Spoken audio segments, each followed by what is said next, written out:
આગામી 7 દિવસ રાજ્યમાં હવામાન વિભાગે વરસાદની આગાહી કરી છે. સુરત, નવસારી, વલસાડ, દમણ અને દાદરા નગર હવેલીમાં આજે ઓરેન્જ એલર્ટ અપાયું છે. જ્યારે બનાસકાંઠા, પાટણ, સાબરકાંઠા, ભરૂચ, તાપી, અરવલ્લી, નર્મદા, ડાંગમાં આજે યેલો એલર્ટ અપાયું છે. સૌરાષ્ટ્રમાં આજે યેલો એલર્ટ સાથે ભારે વરસાદની આગાહી કરી છે.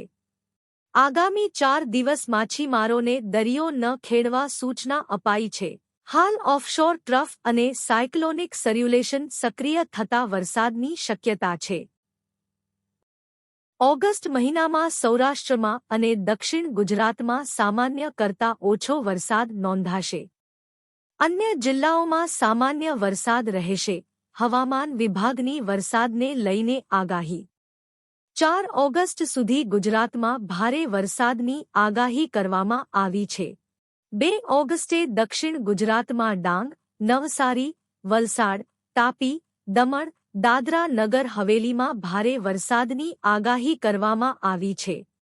સાથે જ સૌરાષ્ટ્રના અમરેલી, ભાવનગર, ગીર સોમનાથ અને દીવમાં પણ વરસાદની આગાહી કરવામાં આવી છે.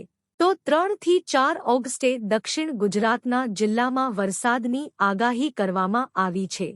3 થી 4 ઓગસ્ટના નર્મદા, ભરૂચ, સુરત, ડાંગ, નવસારી, વલસાડ, તાપી, દમણ, દાદરા નગર હવેલીમાં ભારેથી અતિભારે ભારે વરસાદની આગાહી કરવામાં આવી છે.